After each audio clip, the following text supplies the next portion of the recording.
right, man. I'm fine. Everything is fine. I'm gonna miss that video, man. How you guys doing? You guys doing all right? Sounds about right. Yeah. Cool. Hey, my name is Max. If you guys don't know me, don't worry. You'll hear a lot about me in a little bit. I'm going to be talking about my story and how I wish I could have applied this series in my life. But, man, I'm so excited to be here. I think this is a really, really, really important series for all of us because, I mean, it talks about so much. I mean, I think I could speak for all of us when I say that we've all dealt with stress before. Is that true or not? And if it's not true, you're a liar. And there's grace and there's forgiveness. But man, no, everyone deals with stress, man. And this has been such a really, really good series for that. I just want to also clarify, no one that spoke on this or spoke in this series has been an expert in the field, but because we're all still working on it together. If you guys have missed any of the series, let me just give you a brief recap. Also, all of this is on YouTube. Shameless plug. PVC Students is our YouTube channel. You guys should go subscribe. We have this series and past series as well. So go subscribe. All right. Anyway, over. That's done. That was corny and cheesy, but that's all good. Do you guys remember what our first weekend was about? You guys remember that? It's okay if you say no. Yes, there we go. Yes, that's it. We talked about finding healthy outlets. Pastor Zach Diaz of our Buckeye campus, he kicked off this series for us, talking about finding healthy outlets, and I think that was really, really cool. If you guys remember, you guys were offered one of these, a little stress ball. I've used this a lot. Maybe not this one. I have my own I got from GCU. Do you guys know who Bob Goff is? Yeah, he's an author. He threw one at me, and I caught it, and I was like, yes, Bob and I are friends, but he was like 40 feet away, and he was just the Oprah, and I was the crowd, and everyone got a stress ball, but it's okay. Who wants a stress ball? Did anyone get the one? Yeah, you want one? Boom. Oh, baseball, or something like that. Hey, who else wants one? Anyone else want one? Here you go. Boom. Awesome. You guys were offered some of those, and man, these things surprisingly work. You know, like for some reason, just squeezing the stress ball, it actually does relieve stress. It does make you feel better. For me, I tend to go a different route. I throw these at the interns whenever they're acting up, or I throw it at Pastor Ben when he gives me too much work to do. But that's all right. No, I'm just kidding. No, these things are really good though, and I hope that whenever you guys have used these, or whenever you guys have at least seen these in your car or in your house or wherever it might be, I hope that you guys remember this series and what we have been talking about, because finding healthy outlets is a great way to deal with stress. The next week, we talked about filtering our thoughts, and this one is really important too. I mean, they're all important, but filtering our thoughts. If we can't conquer the war within our mind, then how are we going to be able to make a change that is visible on the outside? How are we going to be able to change so that people can see? Filtering our thoughts. Super, super important. And then next we talked about wisdom. I really liked this one a lot because, there's a lot of reasons, but for me there's one thing in particular, one piece of knowledge that I got was that whatever decision you make, there's wisdom to gain from that, and I think that's like really encouraging. It kind of takes a little bit of the pressure off whenever I go into these high stress seasons of like making a whole bunch of decisions, like what am I going to do? Is this the right thing? Is this the right thing? Whatever I choose, I will learn. There's this guy, Thomas Edison, very, very prolific creator, inventor, and you guys might know him from the light bulb or whatever. But I know him from this quote, and I think it's really, really funny. He says, "I've never, ever failed. I've only found 10,000 ways that don't work." And I think that's great. I think that's something that's super encouraging because whatever thing or whatever decision he's made, he didn't view that as a failure. He viewed that as knowledge to keep with him and know that maybe that's not the right way to do it. And I think we can apply that to ourselves, whether it's making a light bulb or just figuring out life in general. Then last week, we talked about time management, and I loved this one because I'm horrible at it. But I try to act like I'm good at it. But no, this one was really good, and it came down to 3 points, really. At least that's what I grasped from it. It was knowing yourself, that feels like kind of obvious, like knowing yourself, what you want to do with your time and everything like that. But then knowing your limits. If you don't know your limits, then you don't know where you're going to be pushed to. You won't be able to carry on too much or whatever, you might crumble. And then also this very, very important too, bottom ones were saying no to things and cutting things out. You might have bitten off more than you could chew, and you need to be able to say no to certain things, or maybe say, hey, you know what? I know I said yes, but I gotta go. I can't do this. So yeah, those are three things from that weekend that were super important. That was time management. And now I get the privilege of closing out this series. I'm fine. And before I get into that, let me ask a question. Have you ever heard the phrase that it's easier said than done? Is that true? I feel like that's the case for all of the challenges that we've given you in this series, Like, it's like, yeah, just cut something out, or, say no to certain things, or whatever it might be, or like, hey, filter your thoughts through Jesus, That when we talked about filtering our thoughts, that's what the point was. We have to filter our thoughts through Jesus. And, yeah, that's super easy to say, but is it really easy to do? Like, when you're in the moment, are you going to remember that? Well, I want to give you guys some encouragement with that everything is easier said than done. Everything is easier said than done. I could just end the message here and say, hey, your challenge this week is to just take the challenges before. I'll see you guys next time at 5 o'clock.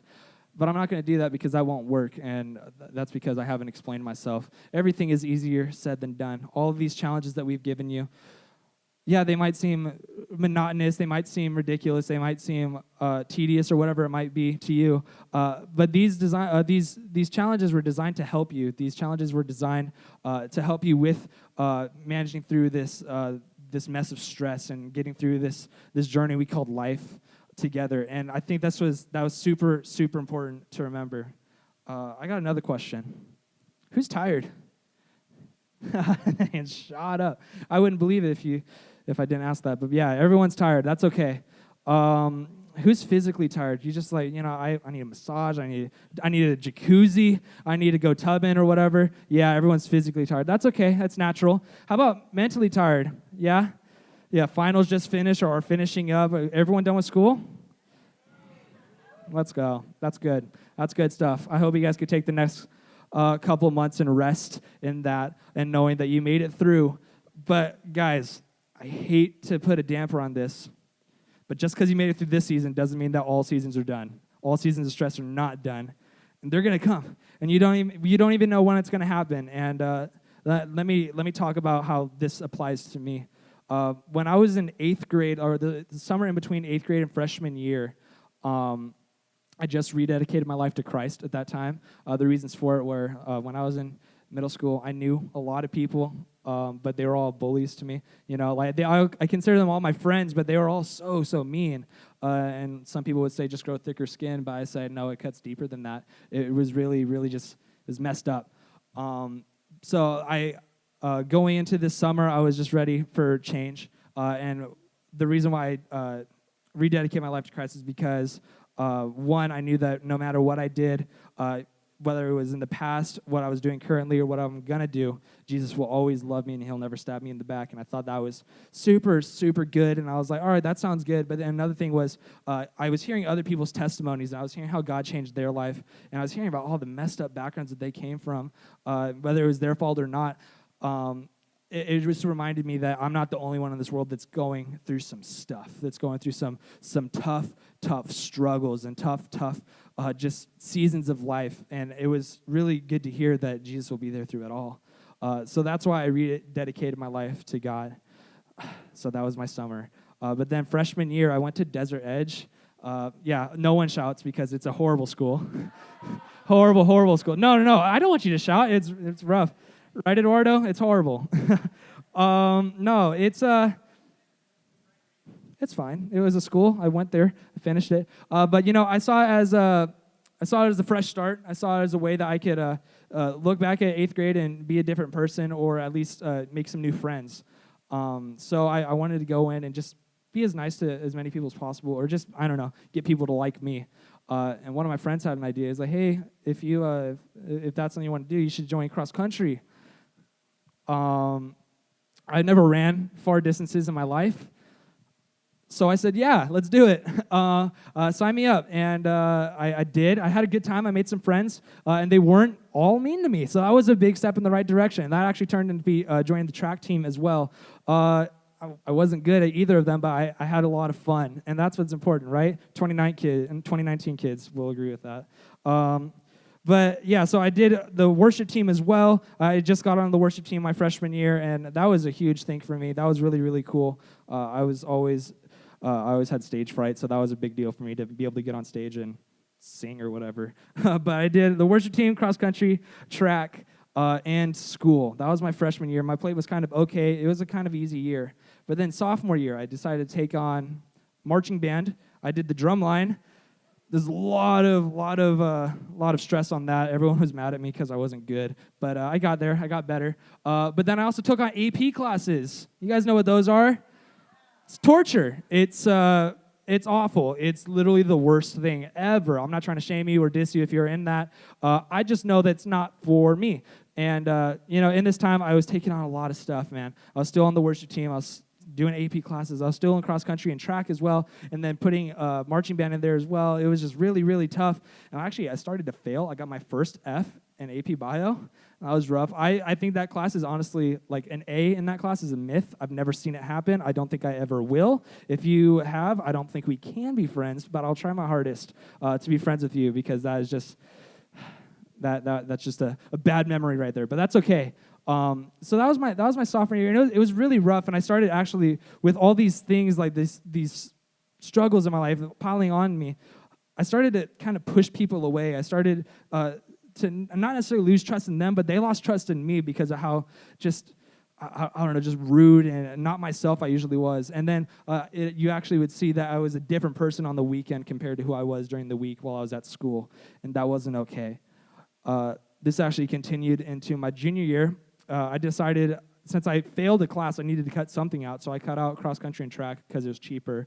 It's $200 a year for participation fees. That's dumb. But I still did marching band. I still did AP classes. Still very tough. I still did worship team. But I decided to take a new thing on my plate. I did theater. That was so much fun.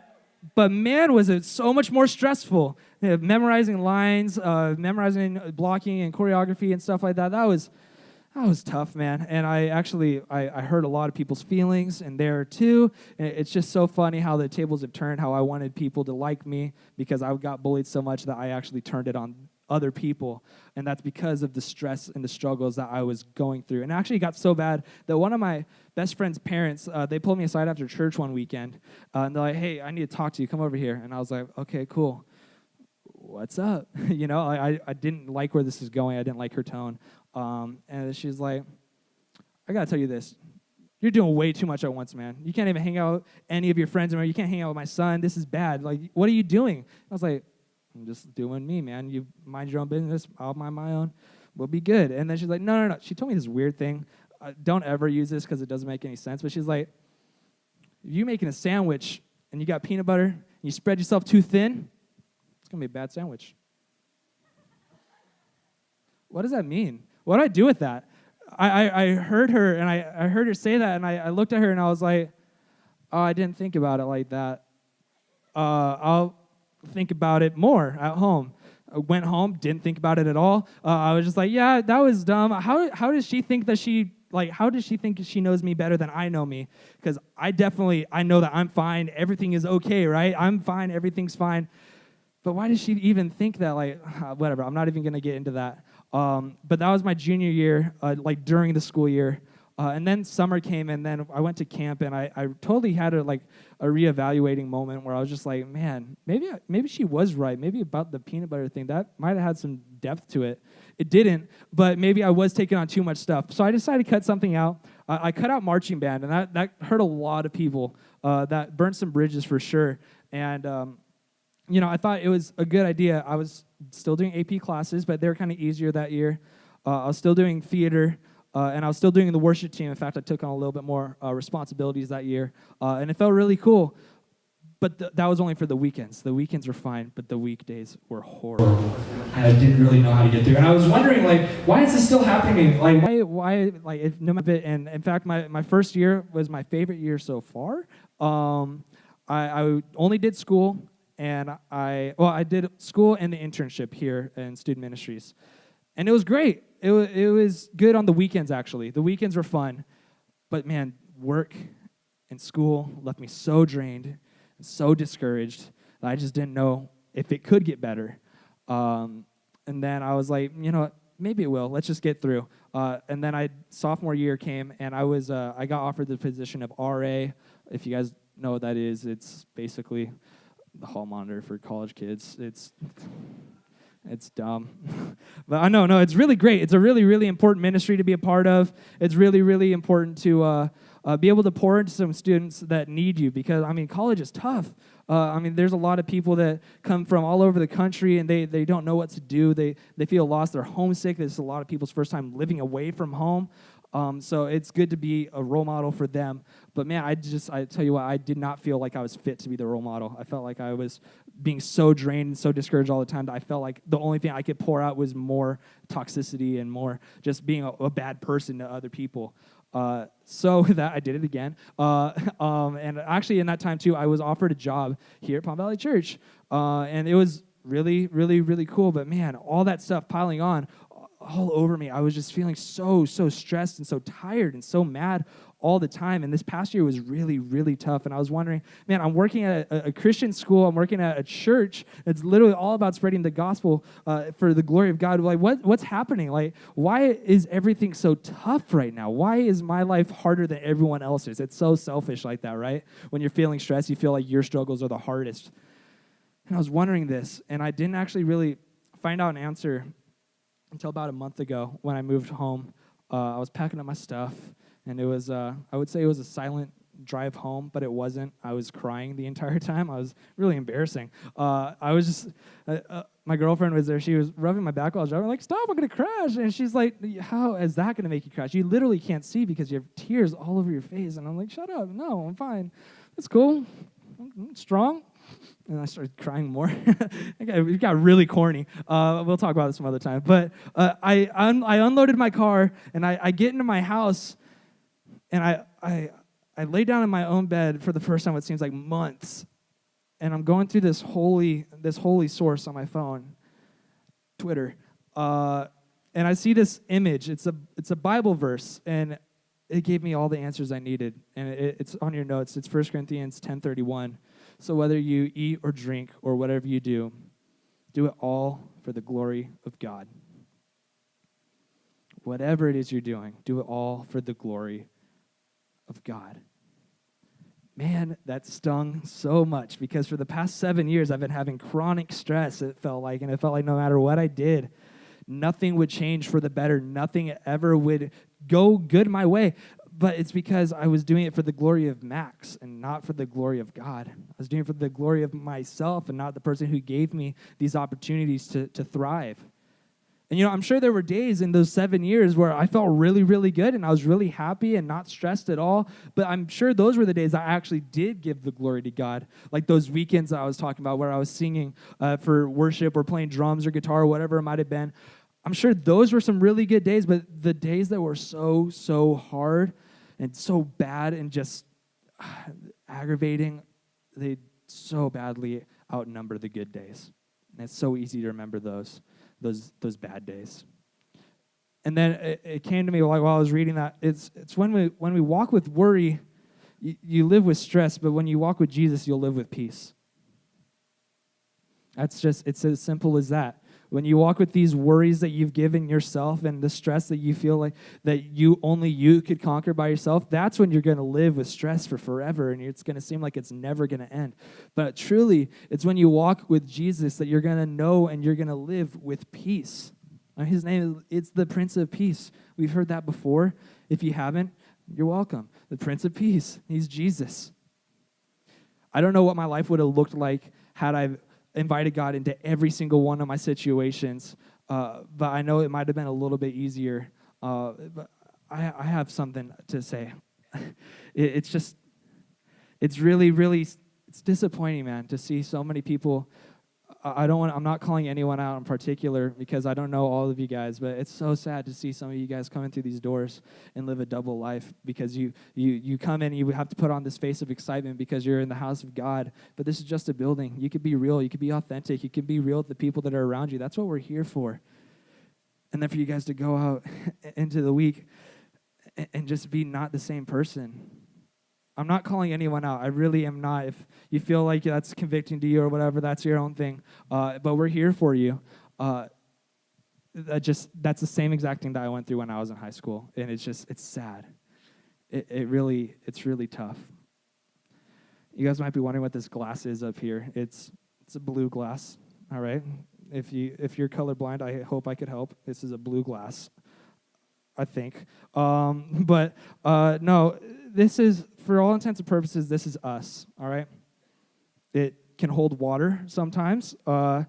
It can hold pens or pencils if you're into that. You can put it upside down if you're feeling zany.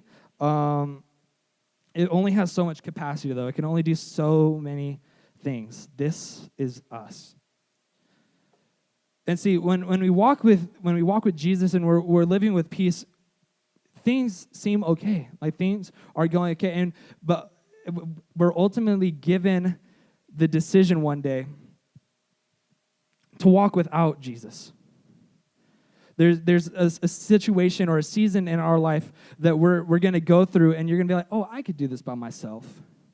And sure, you might be able to do that the first time or the second time, but then it's going to get too much, and you're going to start to experience this little thing called doubt.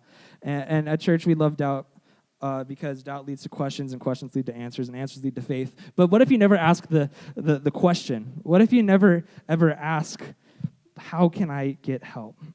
Well, you start to doubt yourself. You start to doubt who you are and why you're here in this season for any reason. You start to doubt, like, man, am I really walking with God right now? Am I really in this? Am I supposed to be here? And you start to hurt yourself, and you start hurting. You start going to temporary solutions for eternal problems. You start going to drugs or alcohol or sex or whatever it might be. And these are fine in the moment, but it only leads to more hurt and more stress. And then you start doubting God, and you're like, God, if you're real, then how am I in this situation? How is this all going to work out? Like, how is everything okay? How do you even love me? And then you just...